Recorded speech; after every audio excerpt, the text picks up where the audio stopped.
So it turns out that more than just a few of you guys are interested in knowing about my beard and how I groom it, how often I groom it, what that looks like. And honestly, I'm more than happy to share that with you guys, especially because over the last 10 years, my beard has not only become just a mainstay and a main part of my style, but it's even become a big part of my identity. And so today, I'm gonna show you guys what my weekly maintenance routine looks like and what I do, what I don't do, and why it looks like the glorious mane, why it looks like it does. So let's dive into this.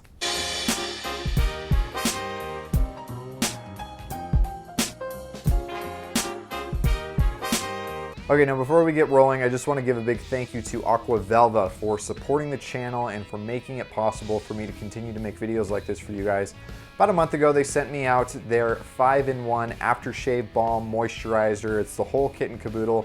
And to be honest, I initially just thought, cool, yeah, let's try out a new aftershave, but it's pretty great. I use it after I trim up, and I use it on my neck and my cheeks, and not only does it actually get rid of any irritation that I may experience, but leaves my skin smelling really good. You can ask my wife, and the value of it's awesome. So if you were interested in improving your shaving game and getting a better shave balm, I've got a link for you in the description down below.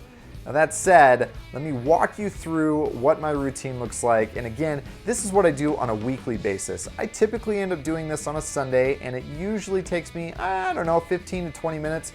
For some of you guys, that may be a lot of time, but you gotta also understand that on a daily basis, I'm not doing a whole lot. I put a little bit of beard oil in there and I run a comb through it, and that's about it. And so when it comes to this amount of work versus being clean shaven or being completely slovenly, I feel like I've got the balance down pretty well. So let me show you what this looks like.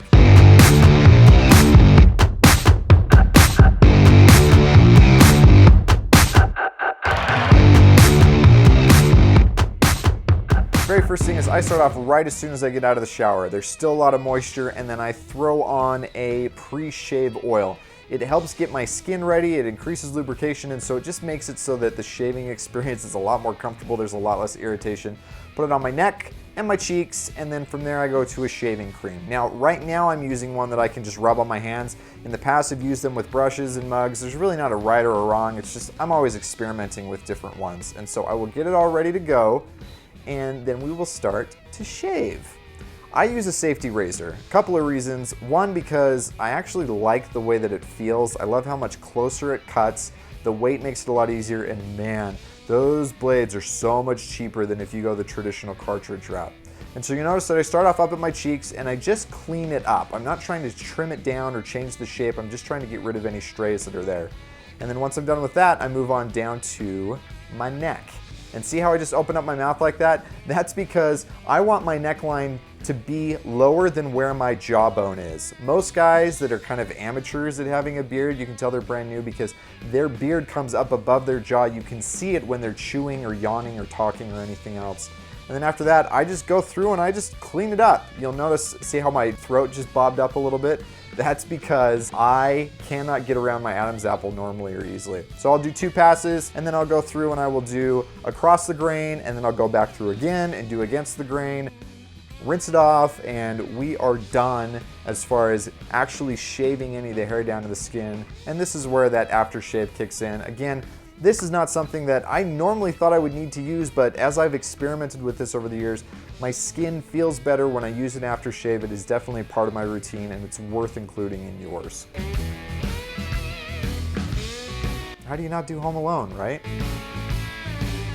Okay, so now I go to a number 2 guard on my shaver, and I will go through and I'll usually do a couple of passes. I found that I can just miss stuff if I only go through it once.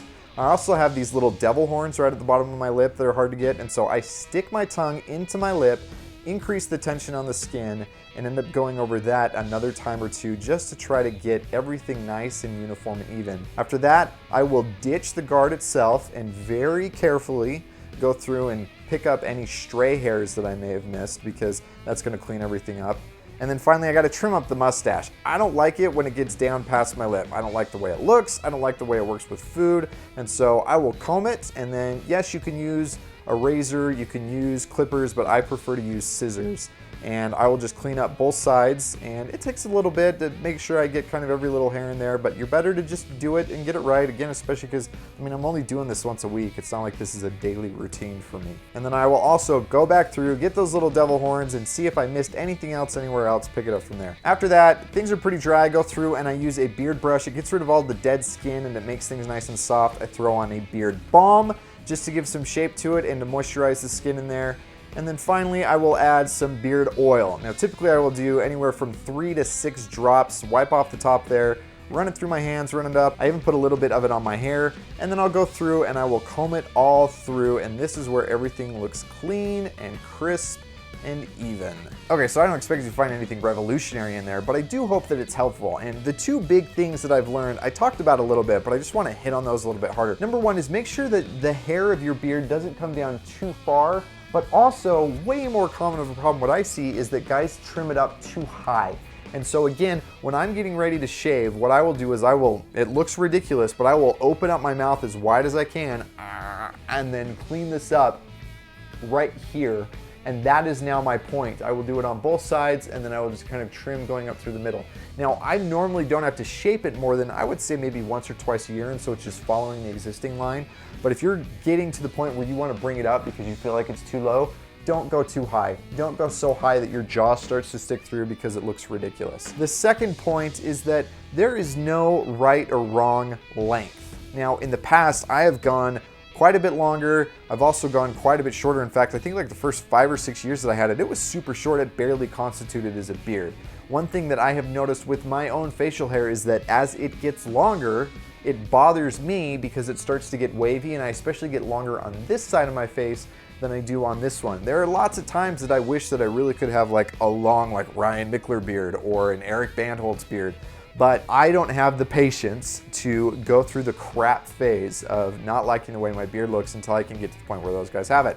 And I also know that once I got to that point, I would probably get bored and want to go back somewhere else anyway, and so it's not worth the time investment. And so just like I tell you guys to dress intentionally, I want you to groom intentionally. I want you to think about what the story is that your facial hair is communicating. What I am trying to communicate is a level of discipline, which is why I've got hard lines on my cheeks. These are not just kind of like creeping up on, but there's hard, clean lines here, hard, clean lines here, and yes, there's some length and some fullness so that it doesn't just look young or like it's just scruff. I mean, it's very obviously a beard, but I want it to be indicative of a level of discipline so that that's communicated as well. So take the same principles that we talk about with your clothes, apply them to your grooming.